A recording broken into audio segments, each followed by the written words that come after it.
Hello readers! Thank you for joining me for another book recommendation. I mentioned last time that as soon as this channel was cemented in my mind as something I was definitely going to bring to life, it was a bit of a scramble for me to then decide which book I wanted to start with. But once that decision was made, I knew almost immediately that this would be my second one. There were a few reasons I wanted it early in my list of recommendations, but we'll get into them in due time. Summer Bird Blue by Akemi Bowman is the story of a teenage girl named Rumi who's a little insecure and cynical. She saw some of the darker parts of the world early, as her dad walked out on them when she was barely more than a toddler, and she's watched her mom struggle to provide for them on her own ever since. Rumi stresses a lot about the future, about not having her whole life figured out yet. The one bright spot in her life is her younger sister, Leah, who doubles as her best friend. The two share a love of music and spend all their free time practicing and writing songs together. The one thing Rumi knows for sure about the future is that she wants to continue making music with her sister forever. But then Leah's killed in a car accident. After a few weeks, it becomes clear that their mother isn't coping well enough to take care of the one daughter she has left. So Rumi is sent away to stay with her slightly estranged aunt in Hawaii for the summer. Rumi wasn't coping particularly well either, and at first, being sent away to a strange place with an aunt she barely knows, feeling abandoned by her mother, is just the icing on the cake of her anger and grief. But Auntie Annie doesn't give up, continuing to poke at and try to ease her out of her shell. Rumi slowly gets to know her two new neighbors, and they each help her start her healing process in their own ways. Kai is an upbeat, easygoing surfer dude who does a lot of good simply by treating her like he would anyone else, not walking on eggshells around her and constantly inviting her out to gatherings with his friends, which she slowly starts taking him up on. And Mr. Watanabe is a grumpy old man who can match her prickly side barb for barb. In a way, their arguments are equally helpful, another person who just treats her normally. But she soon learns that Mr. Watanabe shares her love of music, and that he is the way he is because he's spent most of his life mired in his own grief. These new friendships help Rumi start to see a way forward, and the first step is finishing the last song she was writing with Leah. I started this by saying there were several points that made me want to recommend Summer Bird Blue. The first one is grief. I'm not sure I mentioned it in my video for The Only Survivors, but I love a good grief storyline, and I've read a lot of stories with loss as a central theme. But Summer Bird Blue has always felt kind of special to me. Another book where that sense of loss is so all-encompassing doesn't immediately come to mind. In most stories, the grief element is almost like a prelude to the real story. It's often the motivation for whatever adventure your protagonist is going to have throughout the rest of the book, or sometimes it's the major point-of-no-return plot point that truly launches you into the final conflict, or a sudden, unexpected event that ends up defining the tone of the whole conclusion. I guess what I'm saying is that most of the time, a character death serves a very pointed purpose in moving the story along in some way, and you could say that here too, as Leah's death is the thing that kickstarts the story. But Rumi's grief, and her journey to learn how to live without her sister, is the story. For like 95% of the book, it's the thing most front and center in her mind at all times. Absolutely everything she does and experiences relates back to Leah in some way. As the story progresses, and Rumi starts opening up more, we get more and more flashback segments to specific memories with her sister, letting the audience in to really get a feel for their relationship and who exactly the world lost.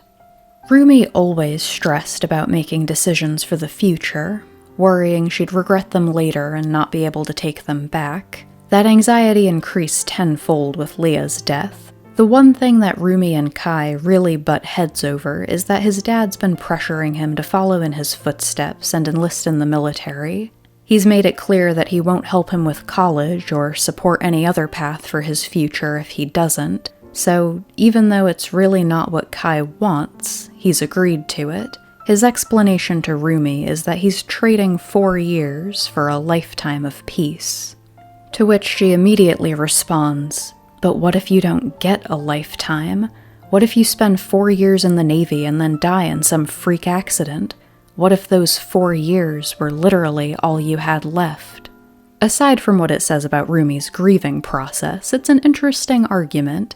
I can see merit to both of their sides, and though Kai does make a decision by the end of the book, it doesn't really feel like the author is definitively coming down on one side over the other. She kinda just throws each of their points out there and lets you sit with them to make your own decision about how best to live your life. Rumi's facing a lot of internal pressure to live her life right because Leah doesn't get to have a life anymore. Which brings me to the next big thing I loved about this book. Rumi's character in general, and the portrayal of her specific anxieties and insecurities.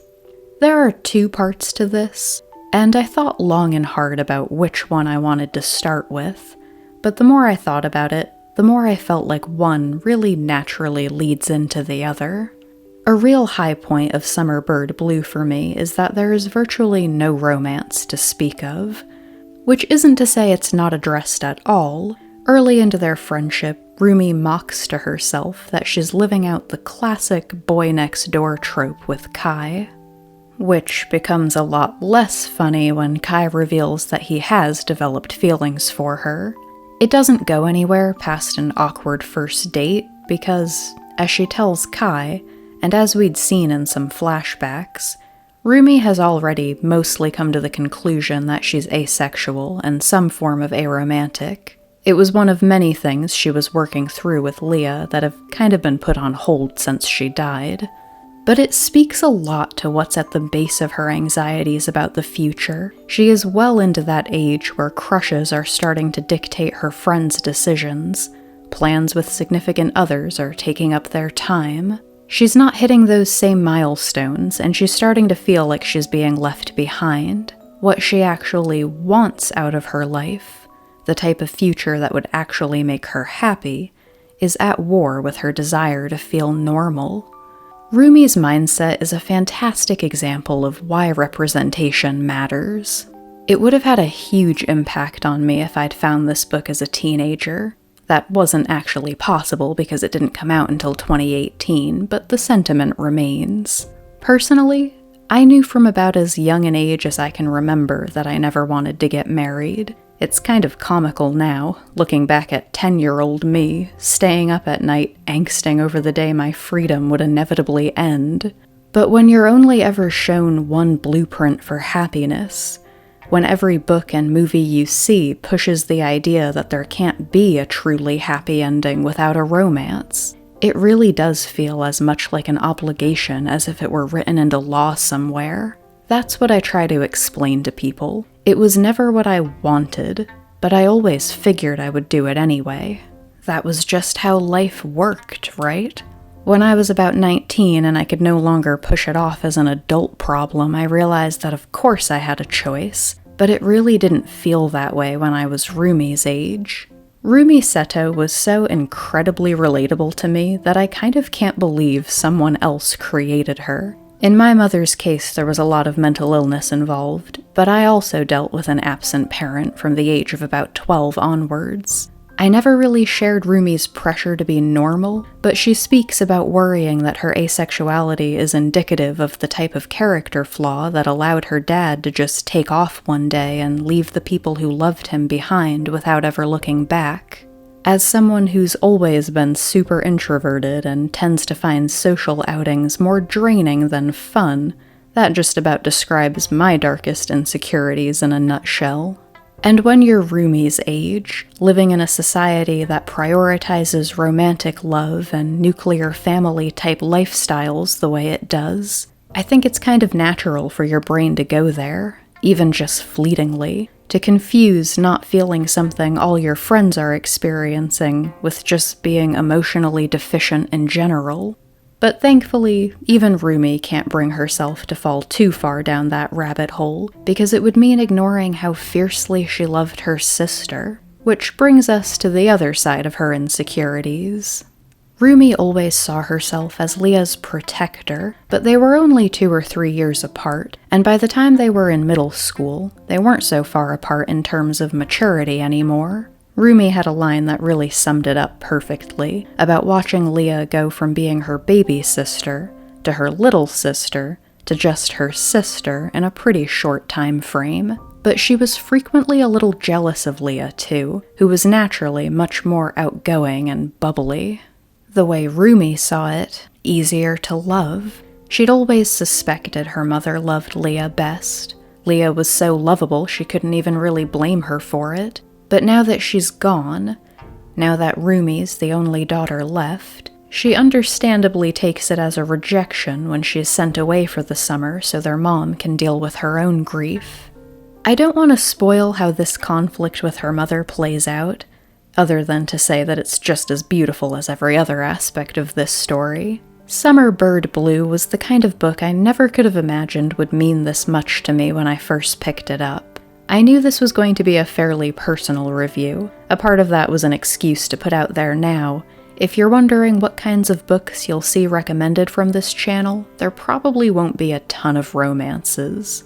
Definitely not zero, but not a lot. That's just usually not the part of the story I vibe with. And so I know not everything about Summer Bird Blue will be as relatable to everyone as it was to me, but I think grief storylines are pretty universal.